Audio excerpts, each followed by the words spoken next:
दिल्ली की सत्ता से दूर रहेगी बीजेपी। आखिर कब दूर होगा 27 साल का वनवास? पत्रकार अजीत भारती ने बताया धाकड़ प्लान। क्या इस बार सत्ता से चले जाएंगे केजरीवाल?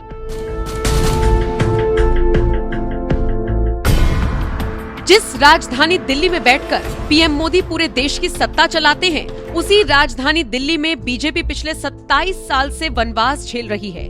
पहले कांग्रेस नेता शीला दीक्षित की वजह से, तो वहीं अब अरविंद केजरीवाल की वजह से, यहाँ तक कि साल 2014 में प्रचंड मोदी लहर के बावजूद बीजेपी दिल्ली नहीं जीत पाई, जिसकी वजह से उसे पिछले 27 सालों से वनवास झेलना पड़ रहा है। इसी बीच वरिष्ठ पत्रकार अजीत भारती ने एक ऐसा प्लान बता दिया जिसके दम पर बीजेपी दिल्ली जीत सकती है।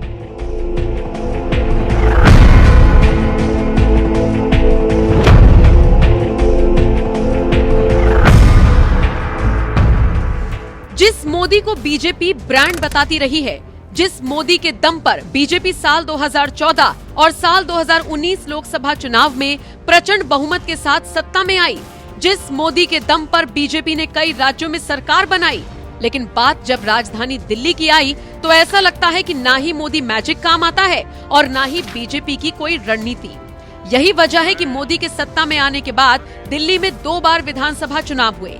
पहला चुनाव साल 2015 में हुआ और दूसरा विधानसभा चुनाव 2020 में हुआ, लेकिन एक भी विधानसभा चुनाव में बीजेपी को जीत नसीब नहीं हुई। दोनों ही चुनावों में केजरीवाल ने बीजेपी को हराया ही नहीं, बहुत ही बुरी तरह से धूल चटाई। तो वहीं अब एक बार फिर दिल्ली में कुछ महीनों बाद विधानसभा चुनाव होने जा रही हैं, जिसके लिए कांग्रेस और आम आदमी पार्टी के साथ ही बीजेपी भी जोर शोर से तैयारी कर रही है। तो वहीं इसी बीच बीजेपी समर्थक पत्रकार कहे जाने वाले अजीत भारती ने बीजेपी को दिल्ली जीतने का तगड़ा प्लान बताया है।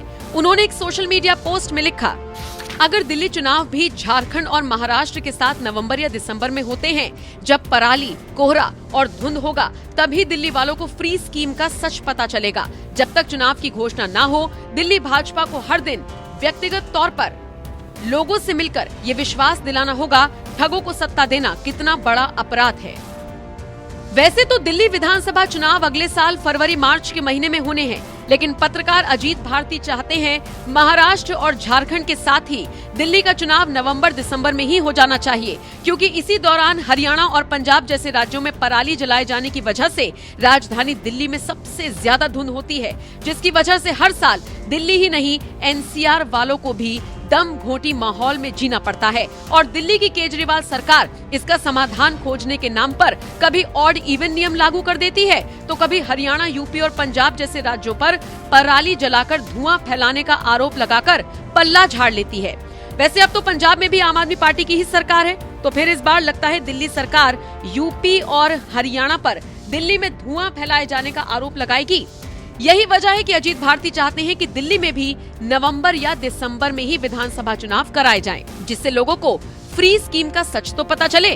तो वहीं दिल्ली बीजेपी को भी उन्होंने सलाह दी कि उसे व्यक्तिगत तौर पर लोगों के पास जाना चाहिए और बताना चाहिए कि उन्होंने ठगों को सत्ता देकर कितना बड़ा अपराध किया है। तो वहीं अजीत भारती के इस सुझाव पर मनीष नाम के एक सोशल मीडिया यूजर ने लिखा, दिल्ली में भाजपा जब तक स्मृति ईरानी या कुमार विश्वास जैसे कदावर नेता नहीं देगी, तब तक आम आदमी पार्टी से वहां पार पाना मुश्किल है। अगर चुनाव से पहले इनमें से किसी भी नाम की घोषणा हो गई तो केजरीवाल की पार्टी 15 से 17 सीट के ऊपर नहीं जाएगी। पीयूष गुप्ता नाम के एक यूजर ने तो यहाँ तक कह दिया, दिल्ली क्या कहीं भी बीजेपी के स्वघोषित नेताओं से ये आशा करना कि वो जनता से व्यक्तिगत संवाद करेंगे, अंधे के आगे रोने जैसा निरर्थक है। उन्होंने चुनाव जीतने का काम मोदी जी को आउटसोर्स कर रखा है। ये लोग तो बस हूटर वाली कार में ट्रैफिक रुकवाकर चलने वाले शहंशाह हैं। एक सोशल मीडिया यूजर ने लिखा, दिल्ली वाले मुफ्तखोरी के जाल में फंस चुके हैं, आसानी से बाहर नहीं निकलेंगे। कांग्रेस मजबूत होगी तभी बीजेपी को फायदा होगा, वरना दिल्ली फिर केजरीवाल की हो जाएगी।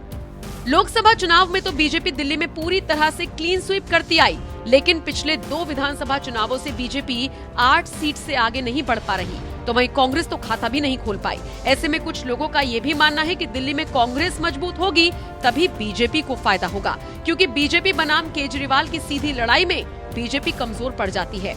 ऐसे में आपको क्या लगता है, क्या बीजेपी इस बार दिल्ली जीतकर 27 साल का वनवास दूर कर पाएगी? अपनी राय हमें कमेंट कर जरूर बताएं।